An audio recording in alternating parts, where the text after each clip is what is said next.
All right, guys, welcome back to Crazy House Performance. It has been a while. We're getting on a roll now, so bear with us. I want to go ahead and apologize. We've been working on a 440 for a little over a year, or I have, and it was supposed to go into a 68 Charger, 69 made General Lee. And so this video is going to be that. We're going to show some assembly videos. It's going to be kind of mix and match, and this is where I'm kind of a dummy. I've deleted some. I've had a camera stolen.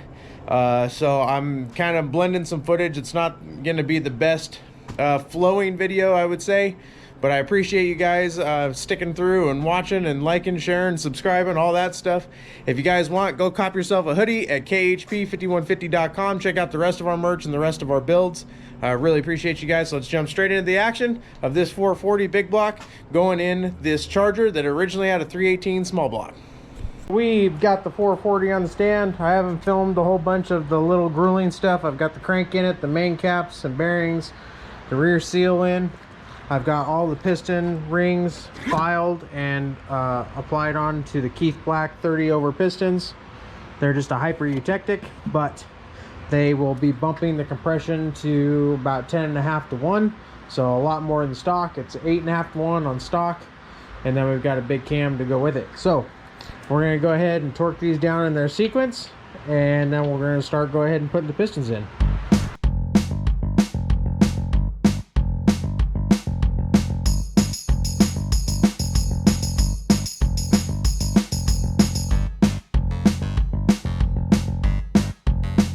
So we got Kruger out here. He's being a little pain in the butt. Yeah, he's got the cone of shame on. He's whining. He's hungry. Can you sit? Hey. Everybody, come here. Sit. So we got him out here. The neighbor dog attacked him. Now his leg's not looking too pretty. So he's out here being babysit by me while I'm trying to work on the motor.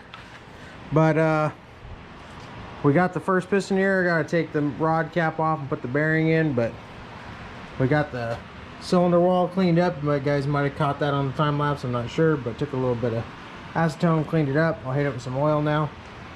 All right, camera's about to die, but I want to show you guys. Got the pistons in, turns over nicely, everything's torqued. So now I'm gonna probably call it a night for tonight. I'm gonna put the camshaft in it tomorrow and essentially finish up the short block, but everything else is looking good. So we got one head sitting on, bolts holding it, not torqued or anything, gasket on. Got the lifters sitting here soaking in a bath of oil, bleeding all the air out of them and getting them filled up with oil. I got to still put some assembly lube and drop them in.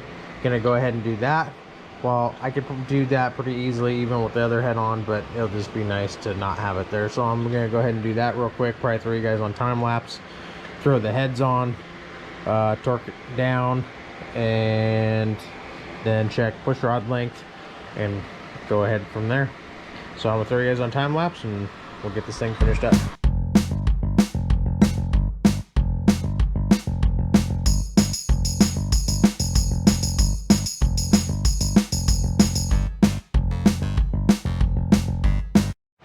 All right, guys, little update. Rocker arms are on, heads are torqued, push rods are in, obviously. Assembly lube on all the camshaft lobes and new lifters.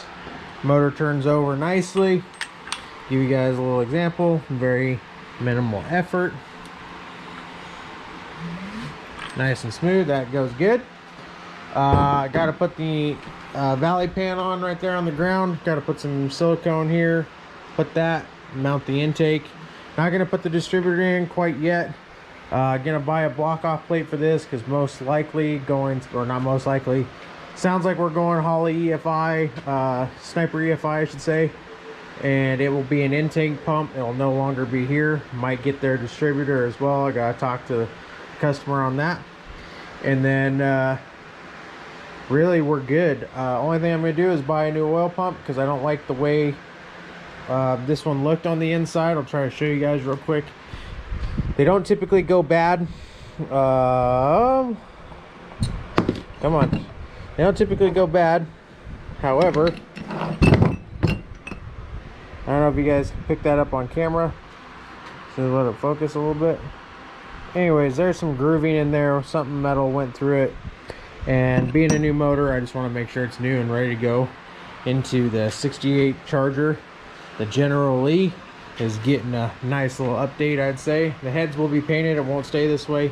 I'm going to throw those valve covers on, paint everything, make it all look pretty. Now that everything's torqued, we'll go from there.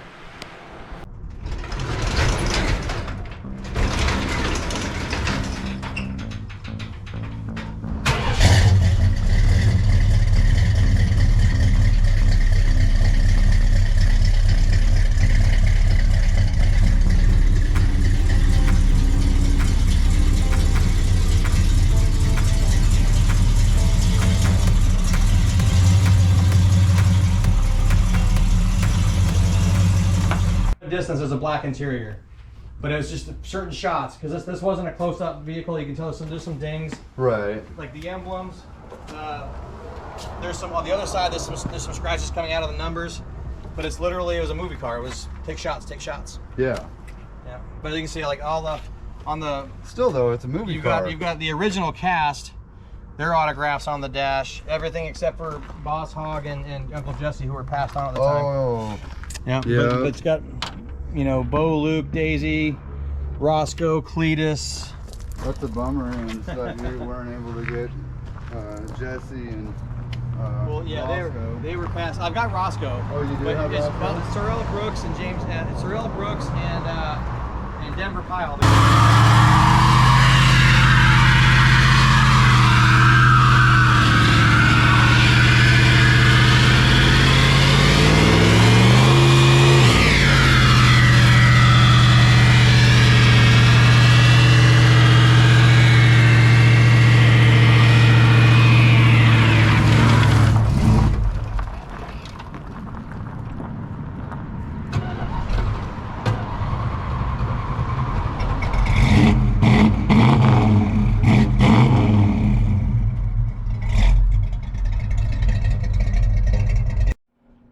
Alright, so I lost a little bit of the footage.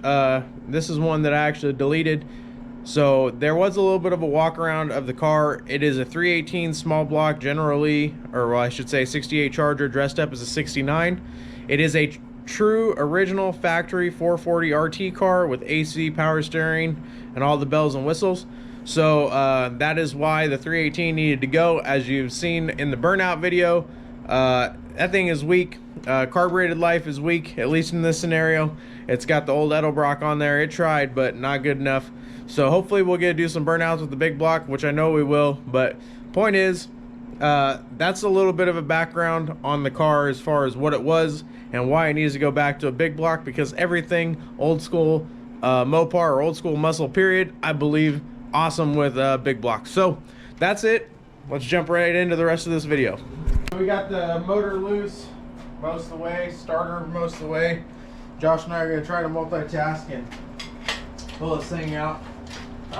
If you guys can see what the push bar and the front end and how far the motor is, it's really hard to get a grab on this deal.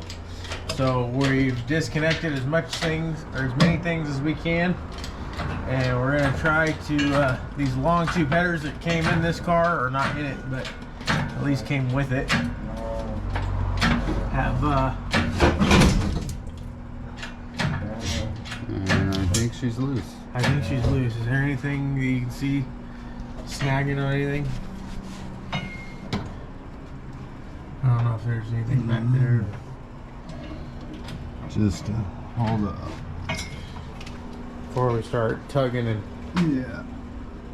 Looks like there's a pin right here coming off the transmission that might be an issue. No wires or anything? Not that I can see. Like I said, just a pin that might be an issue. Hold on. Transmission lines. Oh, yeah, and we're getting a little close to the hood there, so yeah. we'll see if we can... We're moving the whole car. We're going to have to block the car because there's nothing holding it no more. So we're going to set the camera down for a second. This probably isn't going to be the final pick because most likely we're going to have to remove the hood. We're just scooting it forward and then setting it down on the cross member here, and then we'll repick it. Alright guys, so we're out here this morning. We've already got the engine bay mostly pressure washed and drying off. Cleaned up our mess. Josh is down here working in the gravel like we're a bunch of ancient mechanics. And got the new sending unit, which we can't really show as it going in because clearly it's already in, but this is the Sniper sending unit that we've already got put in. We've got to rehang the tank and then wire and plumb the lines. And let's see. So far, I think today what the goal is, I got to go get some flex plate bolts for the big block still. And then we can get the flex plate and the converter in the transmission, and we're going to try to set it in the car. And that's, in my opinion, that's the goal for the day, is to have the new motor and transmission at least sitting in it, so that way we can see if anything for some reason changed. But otherwise, we're chugging along. We're excited to see what this thing sounds like with the big block. We got people stopping by, waving all the time, and taking pictures, so it's pretty fun. Never, like I said before, never thought we'd have something like this here that we'd get a chance to work on. So this is a really good start to what I would say is an automotive career. Alright guys, well that's going to do it for this video. Thank you for tuning in. Please like, share, subscribe. Tell us all your opinions down below, good or bad. We encourage them all. We have got a plethora of videos in the back now in our little library that hopefully we'll start releasing them more frequently. We've got a few on this build. We've also got the Dakota back. Isaac is frequently working on his truck again, and Josh has got some little things that he's doing on his truck. So we should start seeing a lot more content out of us. I really appreciate you guys again, and keep it crazy. We'll see you guys next time.